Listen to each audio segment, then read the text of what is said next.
Alright guys, hi. I haven't done a lot of videos, but maybe I'll start again. So this is the Charity Meltwater Rapid, and Magnus is again in the finals. Again, I wanted to say that in my opinion, this internet chess and real chess and let's say classical rapid and blitz, they're all very different. And it amazes me how, let's say, Magnus is doing very well in this all tournaments, and he plays a lot of bullets, and I don't know what else.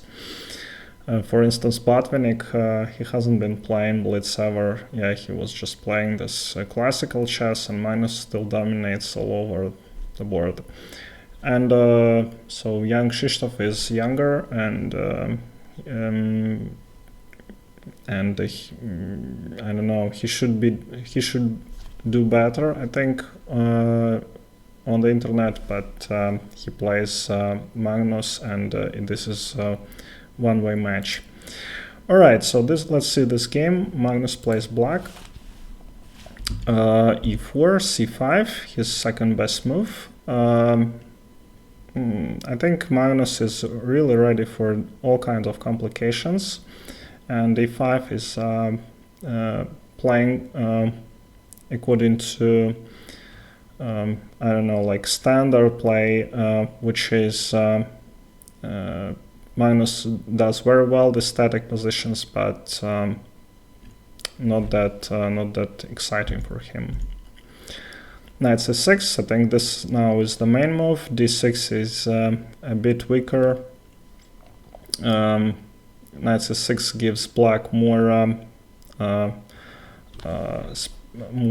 space, more force in the center, let's say. So black already challenging this d4 square. Bishop b5, Rossolimo. Bishop to g7. This all I think was expected by young Krzysztof. c3. And knight f6. So the problem with c3 is that you naturally want to place knight to c3, and you need to play d4, then take, and then knight can go to c3. It happens all the time in the amateur chess, but on the top grandmaster level, it's not that easy actually to find a good spot for this knight. Rook e1, good move. Sometimes bishop can go back to f1, and rook is better in the center. d4 and d5. Again, I have some experience with this kind of positions playing on the internet, and I'm not doing really well, even though you have a good king, and this all looks very natural, but somehow white always outplays me, but I'm not Magnus, obviously. e5, knight goes to e4. I think this is much worse move. These knights are, I don't know, kind of trapped here, and white has bind against the black in the center, so that's why Magnus plays knight to e4. Takes, queen b6, this all played immediately. White takes, and knight to d2. Again, this is home preparation, but not obvious to me. You don't want to play two moves with this knight when you have haven't developed this b1 knight, but if you play the engine, you have to play the engine moves. Bishop e6. Now, if white takes, then black has two bishops. This bishop becomes eventually quite strong, and it's not easy to win back this pawn on e4, so black will continue developing, and they have compensation. So he played bishop a6 and knight to b3. So white's idea is to play f3 and see what this knight does.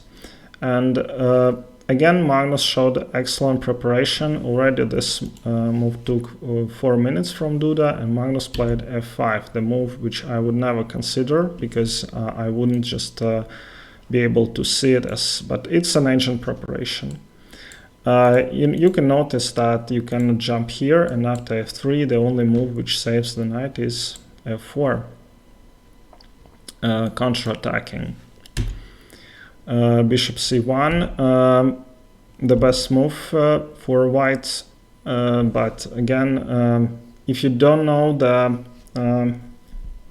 evaluation, it's really hard to play. Yeah, every other player would play something like bishop to f2 and get in trouble probably. But this is the best move.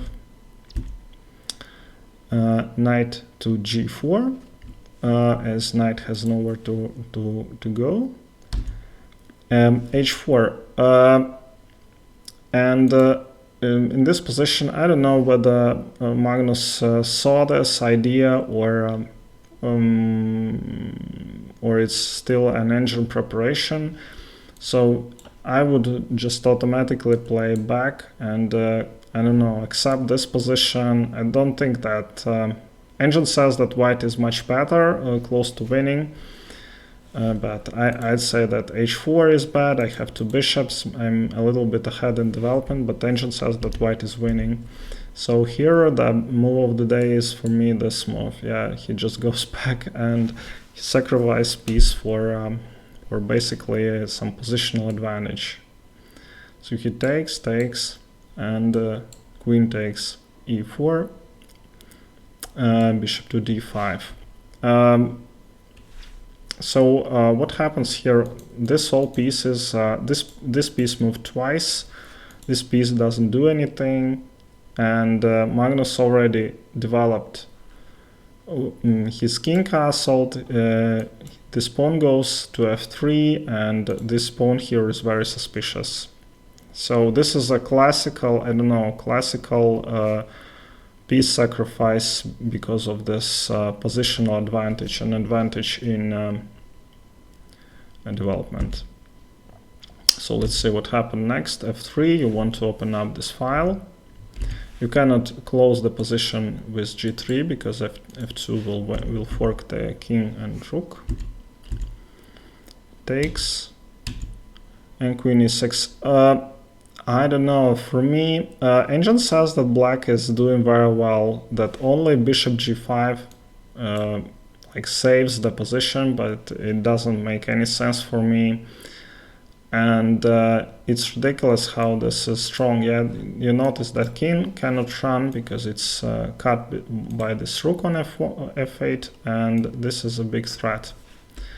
So he Duda plays bishop to f2, defending h3, and Magnus plays rook to f3. Engine somehow defends here, but I can imagine that if with only moves engine can defend it, for human it's just impossible. Yeah. And Duda played queen takes f3. So the problem is that if you take with the knight, engine suggests this bishop g3, which is impossible to find. Yeah, and if you play here, for instance, defending, yeah, then queen takes and black is winning a queen. So Duda decided to capture with to give away the queen, and so this position is winning. He has some compensation. He has two pieces and a rook, which is, I think, pretty sufficient, but the king is terrible, so it's much easier to play this position with black. So he sacrifices exchange, of course. Wins two pieces for a rook.